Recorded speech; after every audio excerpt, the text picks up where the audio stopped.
coming to the Love Lady Center through Judge Maria Fortune putting an ankle monitor on you and sitting you down, which was better than being welded in Mom's shed in the backyard till you got clean and sober. Absolutely. So her mother did threaten to do that, by the way.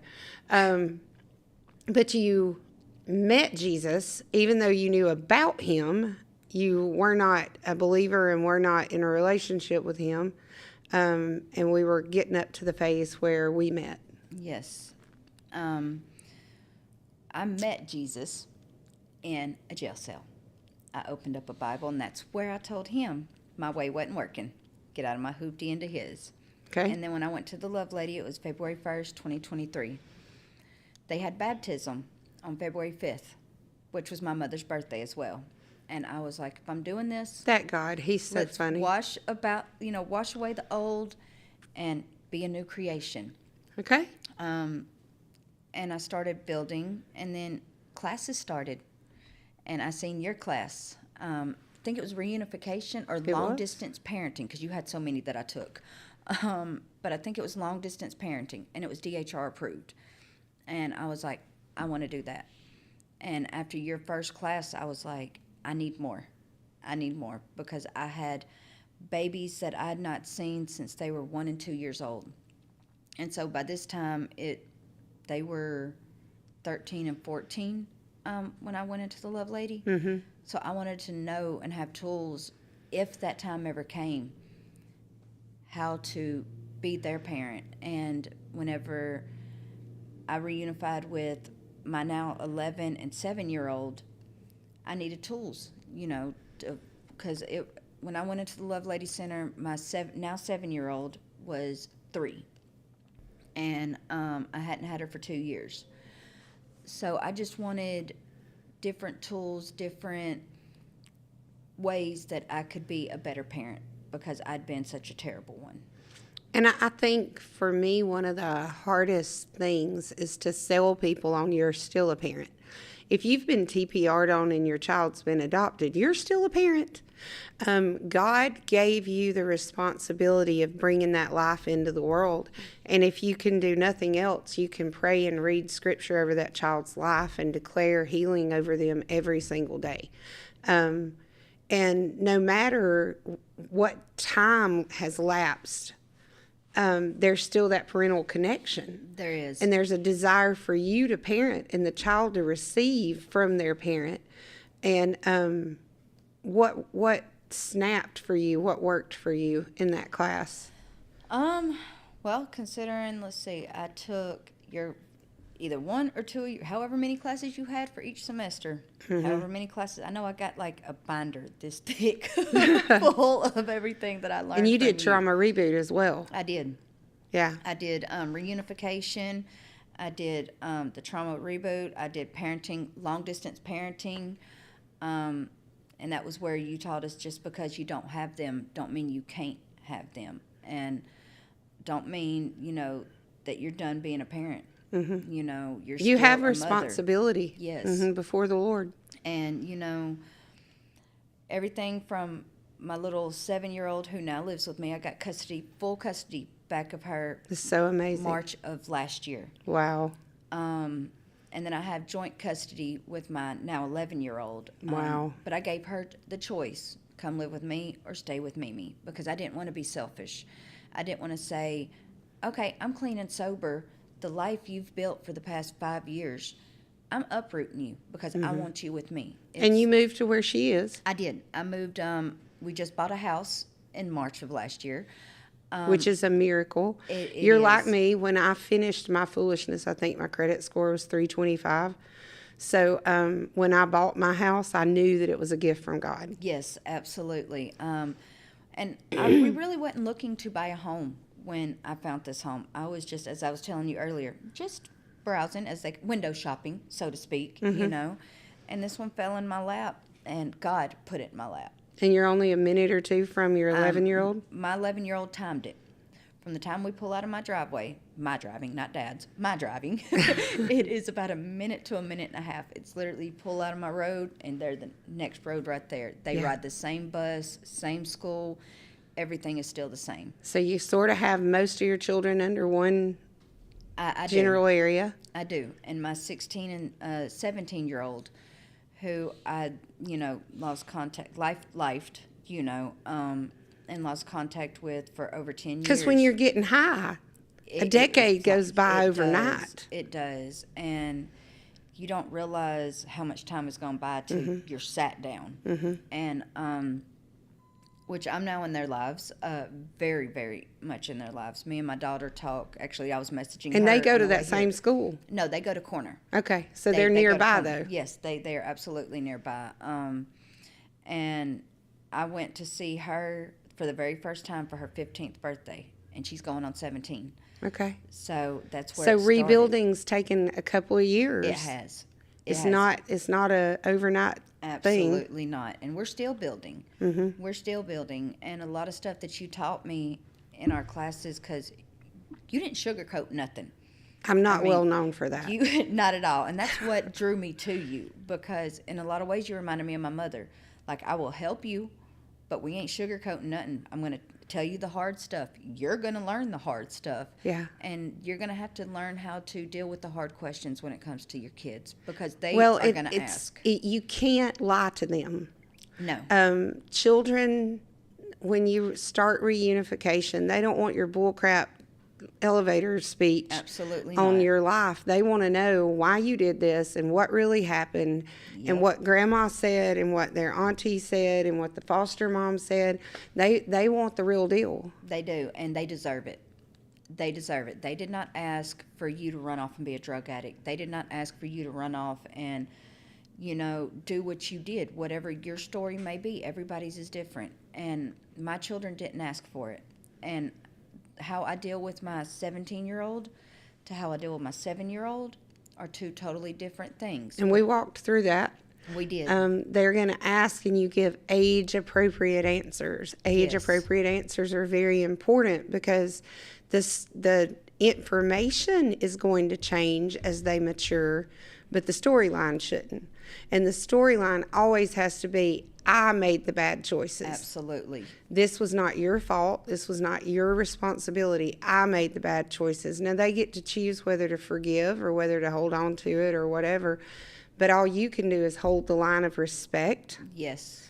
And say, you can tell me how you feel, but you're not going to cuss me out. Exactly. There's a fine line between validating their feelings and letting them be disrespectful. There you go. I made mistakes, but my mistakes do not define me. Exactly. And you do not have a right to treat me however you want to. That's right. Your feelings are validated. You're allowed to feel them feelings. We will process through them feelings together, but you will show me respect. Mm-hmm.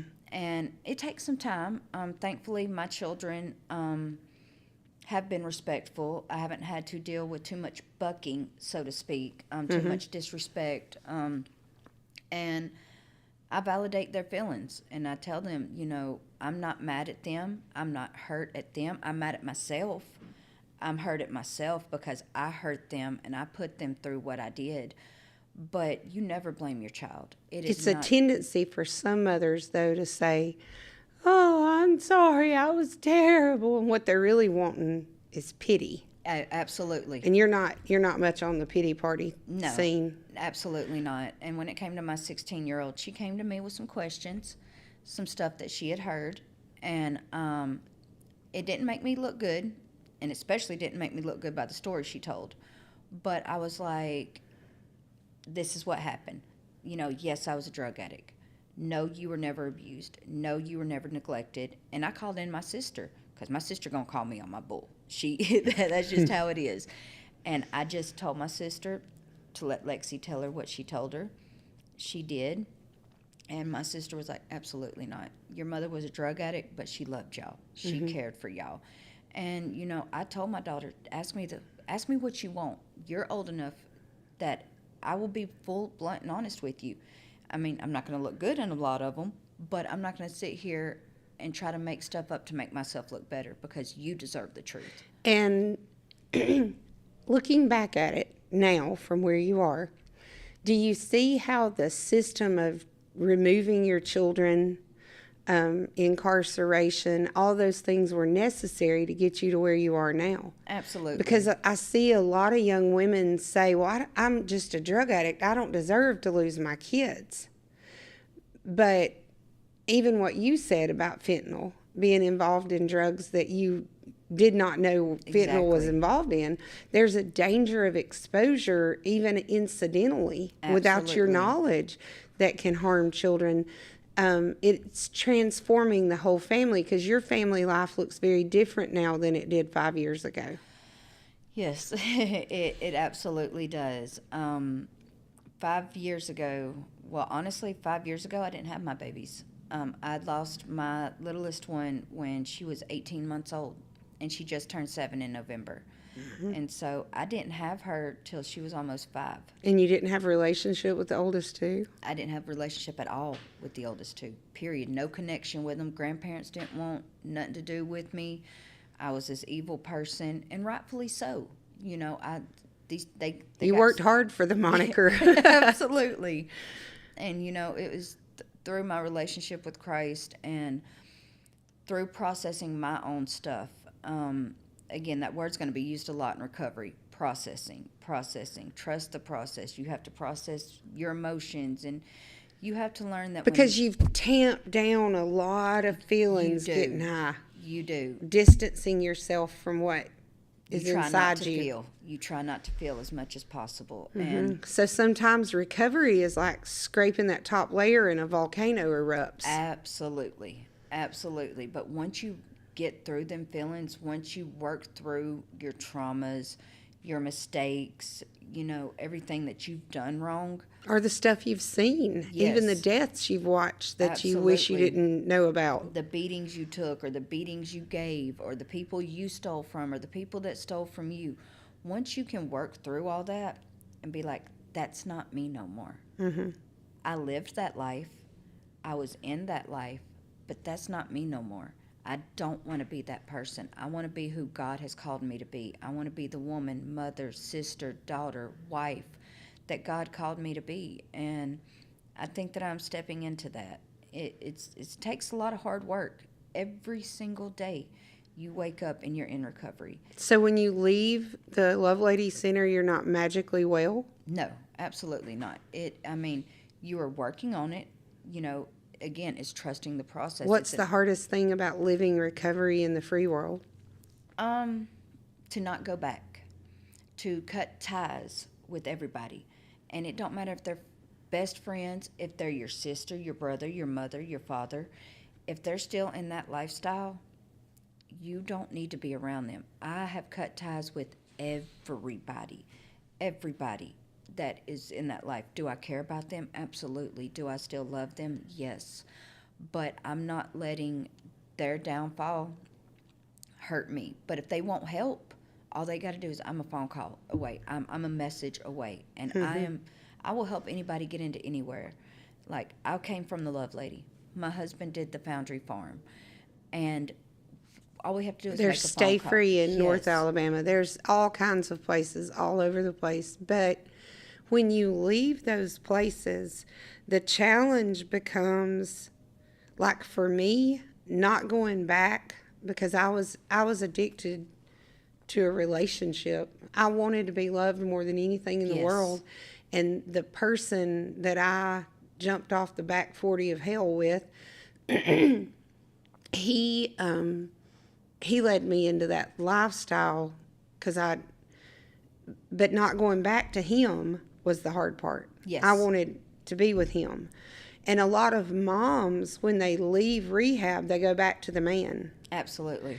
And if you go back to someone who is still living that lifestyle, it's just a matter of time. Yes. Because those soul ties drag you down. Yes, And absolutely. I had to put scripture everywhere, reminded me where I was heading. I had to change what I listened to. Yes, people don't, that part right there, the listening to and what you watch. I always thought it was dumb, you know, but I don't listen to secular music no more. I may listen to a little country, but it's nothing crying in my beer, I want to kill myself, my wife left me type stuff. Yeah. Anytime I have a bad day or I have a good day, but anytime I'm struggling, I turn on my worship music. I may not be in an area where I can get into my Bible, but I have a Bible app on my phone Right. that pops up scripture like 3 times a day.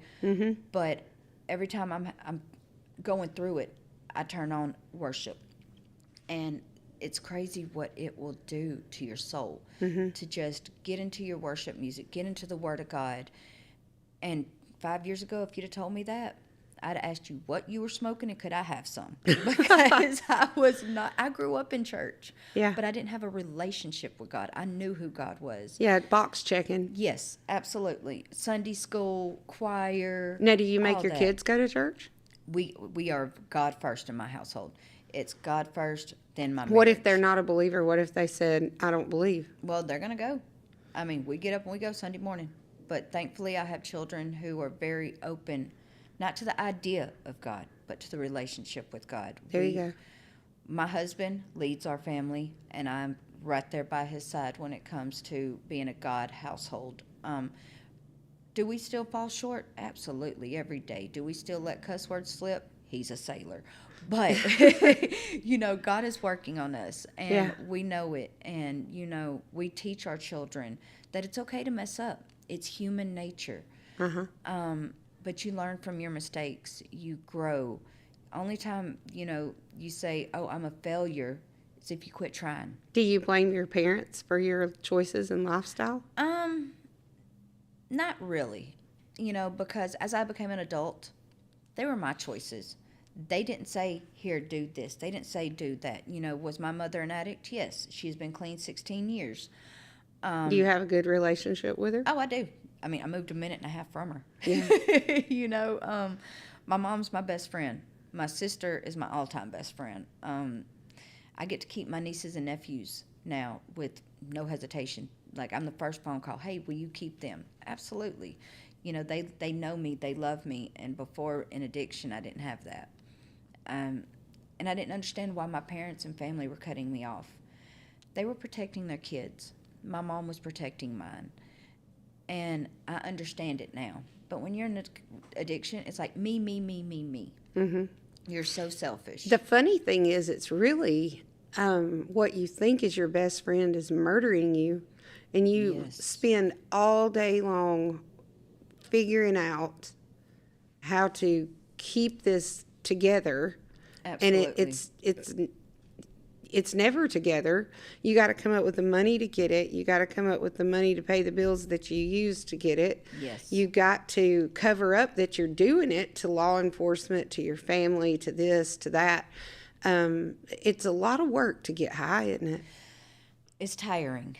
It is so tiring. And, But I hear people say, I don't want that 9 to 5 thing. That's what you think until you have it. I get up at 2 a.m. Actually, I get up at 1 a.m. to be at work at 2 a.m. And my husband, he gets up at 3 to be gone and at work by 4 a.m. And I tell a lot of ladies who are in recovery, because I do go to the Love Lady. But I like up all night, sleep all day. Oh, no, not me. I'm in bed by 7 a.m. I mean, 7 p.m. 7 p.m. Like, before the sun goes down, like, before I stay up all weeks not going to bed. Now, do you miss that? Absolutely not. Absolutely not. Not knowing. I don't know what any day brings from day to day, but I'm secure. I know that when I wake up, I'm going to have a roof over my head. I'm going to be waking up in my own bed. I don't have to worry about being rained on. I don't have to worry about where's my next meal coming from.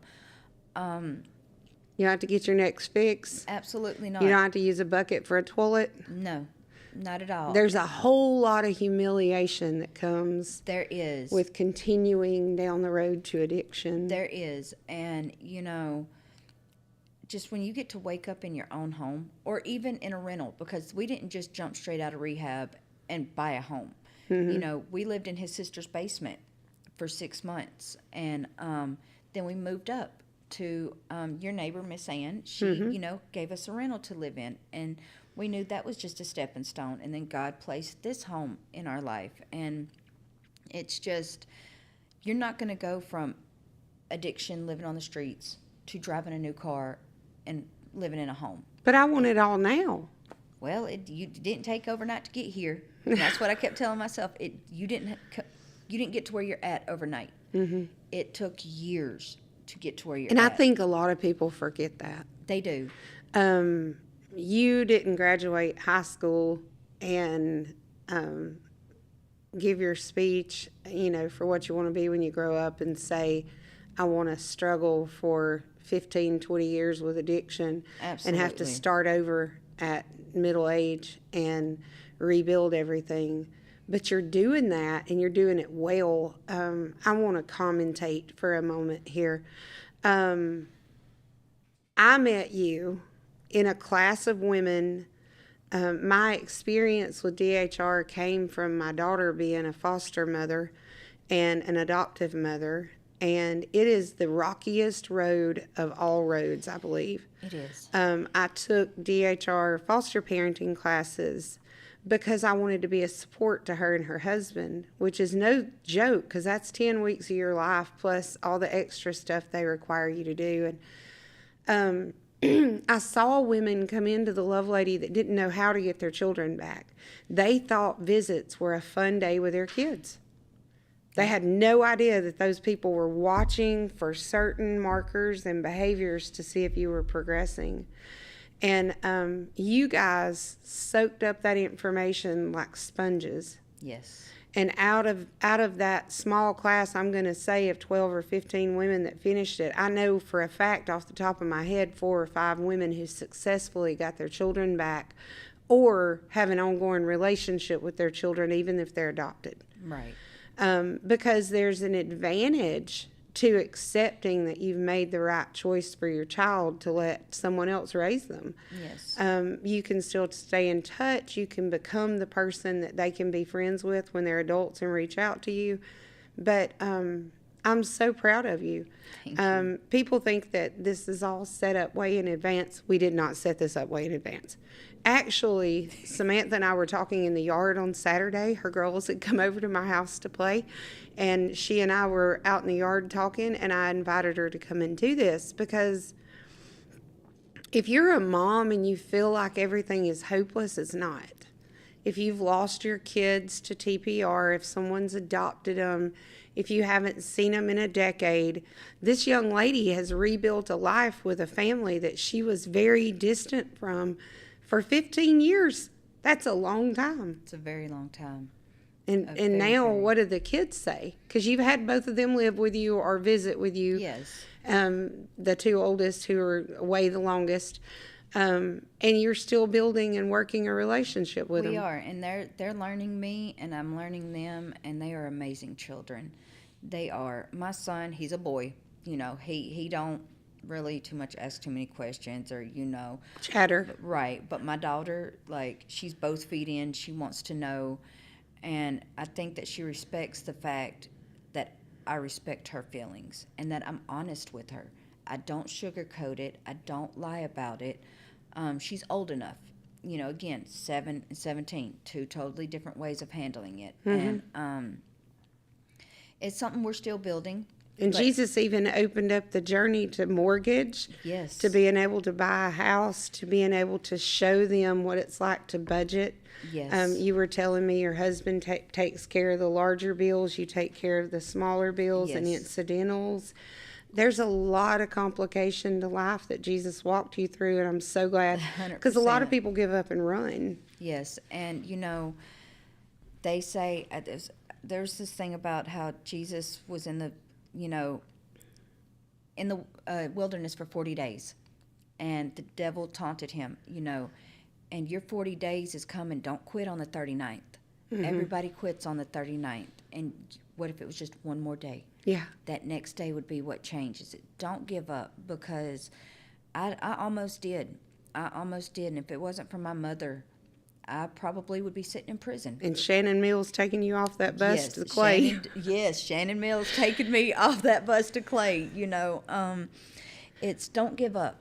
Keep fighting, because your life and your children's life is worth it. Even when you think it's not. Listen to her. Listen to what she's telling you. Jesus will give you a new start, and it doesn't start with a big bang. It starts with small steps. If you want to make that first step, please feel free to reach out to us here at info@bgtv, or you can call me. It's 205-218-9821. I'll be more than happy to help. Send me a text, whatever. We are glad that you joined us today, and thank you so much, Samantha. Thank you for having me. I appreciate it. Absolutely.